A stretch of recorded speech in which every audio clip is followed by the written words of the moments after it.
Hi guys! Welcome back ulit dito sa aking YouTube channel. Ako na naman ito si Mafs TV.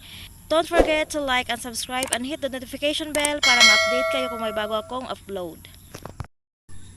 In this video ay isi-share ko sa inyo kung paano ba gumawa ng thumbnail. So disclaimer lang guys, hindi ako expert sa paggawa or pag-i-edit ng thumbnail. Isi-share ko lang sa inyo sa abot ng makakaya ko. So just keep on watching dahil mag-i-intro muna ako ng ilang segundo.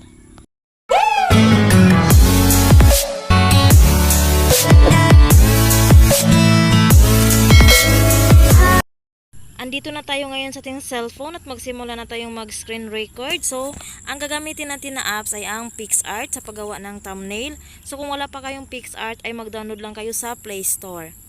Yan, open natin ang PicsArt. At punta tayo sa color backgrounds. Mamili kayo kung anong kulay ang gagamitin nyo. Sa akin ay green. So, ayan. Click natin yung fit para mapunta tayo sa ratio. Ang gagamitin nating ratio ay ang 16:9 kasi yan yung pang thumbnail sa YouTube. 16:9. Then, check. Then, punta tayo sa add photo para kukuha tayo ng picture na gagamitin natin sa ating paggawa ng thumbnail. Yan. Puntahan ko lang dito. Tapos, kukunin ko to. And then guys, kung may ganyan na background ay cut nyo lang para matanggal yung background at yung tao lang ang matitira. So, ayan.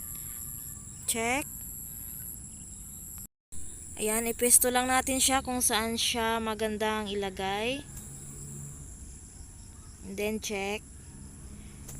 Tapos, add photo. Tapos kukunin ko to. Yan. Ko pala ng tutorial ay itong previous kong video. Yung paano magpalit ng background. Guys, add photo ulit.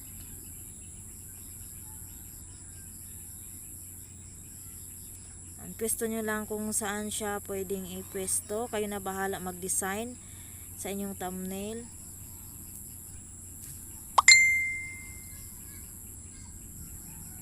Tapos save. Then add text. Kung may susulat kayo dyan, add text nyo lang. Click nyo lang yung add text. Tapos mag-type na kayo.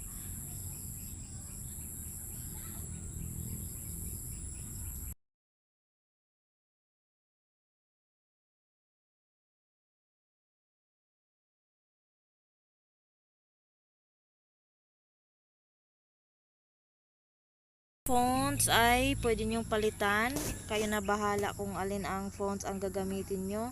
Tsaka yung kulay. May stroke din. Kung anong stroke gagamitin nyo. So, marami kayong pagpilian dyan. Add text ulit.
few moments later.